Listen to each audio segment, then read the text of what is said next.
घोर अंधेरा। जगन्नाथ मंदिर में सिर्फ कुछ दियों की टिमटिमाती रोशनी गर्भगृह में पसरी खामोशी को तोड़ रही है। मुख्य पुजारी परंपरा के अनुसार भगवान जगन्नाथ की मूर्ति को जगाने और स्नान कराने के लिए प्रवेश करते हैं। दिए की रोशनी में भगवान का मुस्कुराता चेहरा चमकता है। राजेंद्र जी की आंखें रोज की तरह श्रद्धा से झुक जाती हैं, लेकिन आज कुछ अलग है। उनकी नजर भगवान के होठों के कोने पर अटक जाती है। वहाँ कुछ पीला सा लगा है, दाल और चावल का एक दाना। ये क्या है? वे करीब जाकर देखते हैं। यह खिचड़ी का दाना है। भगवान के गालों पर भी हल्के पीले दाग हैं, जैसे किसी बच्चे ने जल्दबाजी में खाकर हाथ पोंछ लिए हो। राजेंद्र जी का दिल बैठ जाता है। मंदिर में खिचड़ी का भोग तो शाम को लगता है, सुबह तो बिल्कुल नहीं। और गर्भगृह में उनके अलावा किसी को आने की इजाजत नहीं। यह अपवित्रता है या कोई चमत्कार? भक्ति जब सारे नियम तोड़ देती है, तो भगवान भी अपने नियम तोड़ देते हैं। ये कहानी किसी भक्त की नहीं, बल्कि उस माँ की है जिसके लिए भगवान ने अपना सिंहासन छोड़ दिया। जरा सोचिए, भगवान के होठों तक खिचड़ी कैसे पहुँची? कौन था वो जो जगन्नाथ के द्वारों के पार पहुँच गया? वीडियो के अंत में एक सवाल पूछा जाएगा, जिसका जवाब आपको कमेंट में देना है, इसलिए हर दृश्य को ध्यान से देखिएगा। राजा गजपति, एक न्यायप्रिय और धर्मनिष्ठ शासक, अपने मंत्रियों के साथ राज्य के मामलों पर चर्चा कर रहे हैं। तभी घबराए हुए राजेंद्र पुजारी वहां पहुंचते हैं। आचार्य राजेंद्र, आप इस समय यहाँ? सब कुशल तो है? महाराज, अनर्थ भी कह सकते हैं और चमत्कार भी। समझ नहीं आ रहा। राजा खड़े हो जाते हैं। दरबार में सन्नाटा छा जाता है। स्पष्ट कहिए आचार्य, क्या हुआ है? महाराज, आज भोर में जब मैं गर्भगृह में गया तो मैंने प्रभु जगन्नाथ के श्रीमुख पर खिचड़ी के कण देखे। पूरे दरबार में कानाफूसी शुरू हो जाती है। खिचड़ी सुबह सुबह? ये असंभव है। क्या आपने स्वयं देखा? कोई भ्रम तो नहीं? महाराज, अपनी इन आँखों से देखा है, जैसे किसी ने प्रभु को भोग लगाया हो और उन्होंने उसे स्वीकार भी किया हो। पर सवाल यह है, कौन और कैसे? मंदिर के सारे द्वार बंद थे। राजा गजपति की आंखों में चिंता के साथ साथ एक अजीब सी जिज्ञासा तैर जाती है। ये कोई साधारण घटना नहीं है।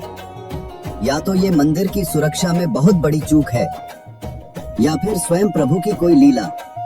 पता लगाइए, आज रात मंदिर की सुरक्षा दोगुनी कर दी जाए, एक परिंदा भी पर न मार पाए। एक छोटी साफ सुथरी झोपड़ी, तुलसी के पौधे के पास मिट्टी के चूल्हे पर एक मिट्टी की हांडी छरी है। कर्माबाई, जिनके चेहरे पर उम्र की झुर्रियों से ज्यादा ममता और भोलापन है, बाजरे की खिचड़ी बना रही है। उनकी हर हरकत में एक लय है, एक प्रेम है। एक साधु ज्ञानानंद वहाँ से गुजरते हुए रुकते हैं। देवी, तुम ये क्या कर रही हो? कर्माबाई मुस्कुराकर उनकी ओर देखती है। प्रणाम महात्मा, अपने लाला के लिए भोग बना रही हूँ। उससे मेरी खिचड़ी बहुत पसंद है। लाला और तुमने अभी तक स्नान भी नहीं किया। बिना स्नान किए भगवान का भोग, ये तो घोर पाप है। शास्त्र इसके विरुद्ध है। कर्माबाई का चेहरा थोड़ा उतर जाता है। उनकी आंखों में एक बच्चे जैसी उलझन है। पर महात्मा, मेरा लाला सुबह सुबह भूखा होता है। मैं स्नान ध्यान में लगूंगी तो उसे भोग मिलने में देर हो जाएगी। वो बेचैन हो जाता है। मूर्ख स्त्री, भक्ति का अर्थ अनुशासन है। नियम पहले आते हैं, भावना बाद में। भगवान को तुम्हारी मैली खिचड़ी नहीं, शुद्ध मन और तन से दिया गया भोग चाहिए। कल से पहले स्नान, फिर पूजा और तब भोग बनाना, समझे? कर्माबाई चुपचाप सिर झुका लेती है। साधु ज्ञानानंद संतुष्टि के भाव से आगे बढ़ जाते हैं। तभी एक 7-8 साल का बालक दौड़ता हुआ आता है। उसकी आंखें नटखट हैं और चेहरे पर एक दिव्य चमक। माँ कर्मा, भूख लगी है? खिचड़ी बनी? हाँ मेरे बच्चे, बस बन गई। बैठ, अभी परोसती हूँ। वह बालक को खिचड़ी परोसती है। बालक बड़े चाव से खाता है। माँ, आज स्वाद थोड़ा अलग है। तुम्हारी आंखों में चिंता क्यों है? कुछ नहीं बेटा, तू बस पेट भर के खा। कल से थोड़ा इंतजार करना पड़ेगा तुझे। बालक कुछ नहीं कहता, बस एक रहस्यमयी मुस्कान के साथ कर्मा को देखता रहता है। राजा गजपति स्वयं राजेंद्र पुजारी के साथ गर्भगृह में मौजूद हैं। कड़ी सुरक्षा के बावजूद आज भी वही नजारा है। भगवान की मूर्ति पर खिचड़ी के ताजे दाग हैं। ये कैसे हो सकता है? मेरी पूरी सेना, मेरे सबसे भरोसेमंद लोग पहरे पर थे। महाराज, ये किसी इंसान का काम नहीं है, ये स्वयं प्रभु की इच्छा है। हे प्रभु जगन्नाथ, ये क्या लीला है? हमें मार्ग दिखाएं। कौन है वो भाग्यशाली भक्त जिसका भोग आप सारे नियमों को तोड़कर स्वीकार कर रहे हैं? राजा को क्या पता था कि जवाब एक साधारण सी कुटिया में छिपा है। जवाब छिपा था उस सवाल में जो सालों पहले राजस्थान के एक छोटे से गांव में भी पूछा गया था। क्या आपने कभी भगवान को रोते देखा है? अगर आपकी आंखें भी नम हो गई हैं, तो वीडियो को अभी लाइक करके कमेंट में सिर्फ जय जगन्नाथ मत लिखिए, बल्कि अपनी भावनाएं, अपनी प्रार्थना या जो भी कहना चाहें, जगन्नाथ जी के चरणों में अपनी अर्जी रखिए। देख बेटी कर्मा, हम पुष्कर जा रहे हैं। 4-5 दिन लगेंगे। घर का और ठाकुर जी का ध्यान रखना। आप चिंता मत करो बाबू, मैं सब संभाल लूंगी। और हाँ, सबसे जरूरी बात, ठाकुर जी को भोग लगाए बिना तू भी अन्न का दाना मुंह में मत डालना। जी बाबू, मैं रोज अपने हाथों से भोग बनाऊंगी। माता पिता चले जाते हैं। कर्मा अगले दिन सुबह उठकर बाजरे की खिचड़ी बनाती है। एक कांसे की थाली में खिचड़ी, ऊपर से ढेर सारा घी और गुड़ डालकर वह उसे भगवान कृष्ण की छोटी सी मूर्ति के सामने रखती है। प्रभु, भोग तैयार है। मैं जरा गाय को चारा डालकर आती हूँ, आप खा लेना। भूख लगी होगी आपको। वह काम करके लौटती है। थाली वैसी की वैसी रखी है। अरे, आपने खाया नहीं? क्यों? क्या खिचड़ी अच्छी नहीं बनी या गुड़ कम रह गया? वह थाली में और गुड़ मिलाती है, फिर इंतजार करती है। कुछ नहीं होता। शाम हो जाती है। कर्मा को अब भूख भी लग रही है। उसकी आंखों में आंसू आ जाते हैं। प्रभु, आप ऐसे क्यों कर रहे हैं? आप नहीं खाएंगे तो मैं भी नहीं खाऊंगी। मैं भूखी मर जाऊंगी। बापू ने कहा था आपके बाद ही खाना है, खा लीजिए ना। उसका भोलापन, उसका हठ और उसके आंसू गर्भगृह में पत्थर की मूर्ति को भी पिघला देते हैं। एक दिव्य प्रकाश फैलता है। मूर्ति से स्वयं भगवान श्री कृष्ण एक बालक के रूप में प्रकट होते हैं। कर्मा उन्हें देखकर डरती नहीं, बस मुस्कुराती है, जैसे उसे पता था कि वो आएंगे। रोती क्यों है कर्मा? बस पर्दा लगा दो, मैं चुपचाप भोग लगा लूंगा। अरे, इतनी सी बात थी, पहले कह देते ना प्रभु। ना आप भूखे रहते ना मैं उपवास करती। कर्मा अपनी ओढ़नी से पर्दा करके उन्हें अपने हाथ से खिचड़ी खिलाती है। भगवान पूरी थाली साफ कर देते हैं। राजा गजपति गहरी नींद में है। उन्हें एक स्वप्न आता है। स्वप्न में भगवान जगन्नाथ स्वयं उनके सामने खड़े हैं, पर उनका चेहरा उतरा हुआ है। प्रभु, आपने दर्शन दिए, मैं धन्य हो गया। पर आप चिंतित क्यों हैं? मुझसे कोई भूल हुई? राजा, तुम्हारी व्यवस्था बहुत अच्छी है, पर एक समस्या हो गई है। आज्ञा दें प्रभु। पुरी में मेरी एक माँ रहती है, कर्मा। वो रोज सुबह मुझे बड़े प्यार से खिचड़ी खिलाती है। मुझे उसके हाथ की खिचड़ी खाए बिना चैन नहीं मिलता। राजा हैरान है। पर किसी ज्ञानी ने उसे पूजा पाठ के चक्कर में उलझा दिया है। अब वो स्नान ध्यान करके भोग बनाती है। भूख के मारे मेरा बुरा हाल हो जाता है। जब तक भोग मिलता है तुम्हारे मंदिर का समय हो जाता है, तो मुझे जल्दी जल्दी खाकर हाथ मुंह पोंछकर यहाँ आना पड़ता है। इसीलिए मेरे मुख पर दाग रह जाते हैं। राजा गजपति की नींद टूट जाती है। वे पसीने से भीगे हुए हैं। उनके चेहरे पर आश्चर्य और भक्ति का मिला जुला भाव है। कर्मा, माँ कर्मा। राजा के सैनिक और मंत्री पूरी पुरी में कर्मा नाम की महिला को ढूंढ रहे हैं। वे कर्मा बाई की कुटिया तक पहुंचते हैं। राजा और राजेंद्र पुजारी भी वहां आते हैं। वे देखते हैं कि कर्मा बाई स्नान करके गीले बालों में जल्दी जल्दी भोग बना रही हैं। वही नटखट बालक बाहर बैठा इंतजार कर रहा है। माँ, जल्दी करो ना, बहुत जोर की भूख लगी है। राजा और राजेंद्र जी एक दूसरे को देखते हैं। वे समझ जाते हैं ये साधारण बालक नहीं है। तभी साधु ज्ञानानंद भी वहाँ आ जाते हैं।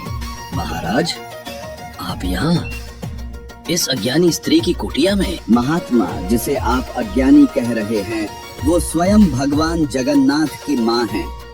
आपके थोपे हुए नियमों के कारण भगवान को भूखा रहना पड़ रहा है। ज्ञानानंद का चेहरा शर्म से झुक जाता है। उसे अपनी भूल का एहसास होता है। वह दौड़कर कर्माबाई के पैरों में गिर पड़ता है। मुझे क्षमा कर दो माँ। मैं शास्त्रों का ज्ञान तो पा गया, पर प्रेम का मर्म न समझ सका। आपकी भक्ति ही सच्चा शास्त्र है। आप जैसे पहले करती थी, वैसे ही अपने लाला को भोग लगाए। कर्माबाई उसे उठाती है। उनकी आंखों में कोई गुस्सा नहीं, सिर्फ ममता है। महात्मा, आप सही थे, पर मेरा लाला वो बच्चा है। वो नियम नहीं, सिर्फ माँ का प्यार समझता है। राजा गजपति और राजेंद्र पुजारी हाथ जोड़कर यह सब देख रहे हैं। उनकी आंखें नम हैं। कर्मा के माता पिता तीर्थ से लौटते हैं। माँ देखती है कि गुड़ का मटका लगभग खाली है। कर्मा, इतना सारा गुड़ कहाँ गया? माँ, ठाकुर जी रोज खिचड़ी खाते हैं ना, तो उन्हें गुड़ ज्यादा पसंद है। मैं रोज डाल देती थी। पिता जीवन राम को विश्वास नहीं होता। उन्हें लगता है बेटी झूठ बोल रही है। हमसे झूठ बोलती है? तूने ये खाया होगा सब। नहीं बापू, आपको यकीन नहीं तो कल खुद देख लेना। अगले दिन कर्मा फिर खिचड़ी बनाती है। माता पिता छिपकर देखते हैं। कर्मा थाली रखती है, ओढ़नी का पर्दा करती है और प्रार्थना करती है। वे अपनी आंखों से देखते हैं कि थाली में से खिचड़ी धीरे धीरे गायब हो रही है। उनके पैरों तले जमीन खिसक जाती है। वे दौड़कर अपनी बेटी के पैरों में गिर पड़ते हैं। बेटी, हमें माफ कर दे।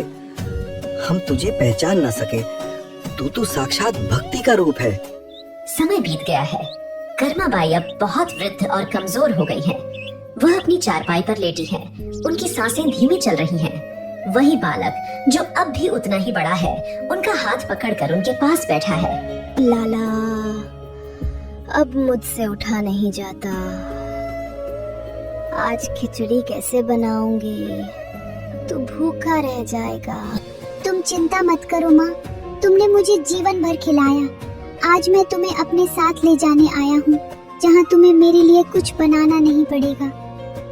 कर्माबाई मुस्कुराती है और शांति से अपनी आंखें बंद कर लेती हैं। उनकी आत्मा शरीर छोड़ देती है। मंदिर में कोहराम मचा है।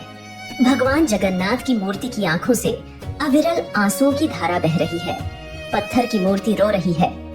राजा गजपति और राजेंद्र पुजारी भागे भागे आते हैं। वे यह दृश्य देखकर कांप उठते हैं। हे प्रभु, ये क्या हो रहा है? हमसे क्या अपराध हुआ? राजा गजपति समझ जाते हैं। वे हाथ जोड़कर प्रार्थना करते हैं।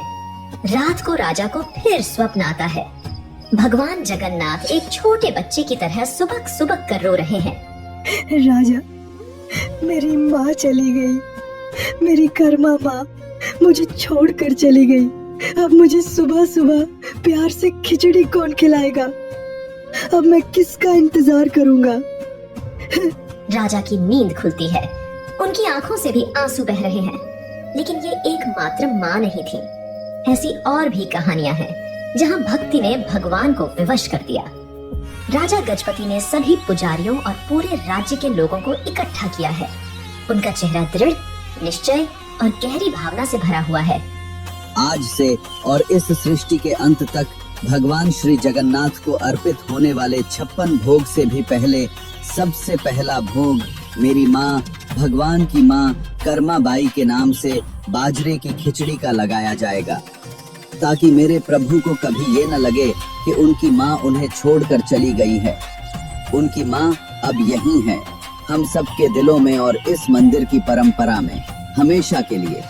और इस तरह एक साधारण किसान की बेटी अपने निश्चल प्रेम और भक्ति से जगन्नाथ की माँ बन गई। आज भी जगन्नाथ पुरी में हर सुबह दुनिया के सबसे शक्तिशाली भगवान अपनी माँ के हाथ की खिचड़ी के लिए एक बच्चे की तरह इंतजार करते हैं।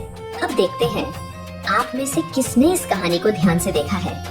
एक सवाल है आपके लिए उत्तर दे हो सकता है कि अगली वीडियो में आपका नाम आ जाए। प्रश्न, खरमाबाई पहली बार भगवान को कौन सी चीज का भोग लगाती है? ए, दूध और केला, बी, बाजरे की खिचड़ी, सी, पूरी सब्जी, डी, दूध चावल। सही उत्तर कमेंट में लिखें। अगर आपकी आंखों में भी आंसू आ गए तो आप भी जगन्नाथ के भक्त हैं, जो इस कलयुग के सबसे जागृत देवता है। हमसे जुड़िए, सब्सक्राइब करें और इस भावना को दुनिया तक पहुंचाएं।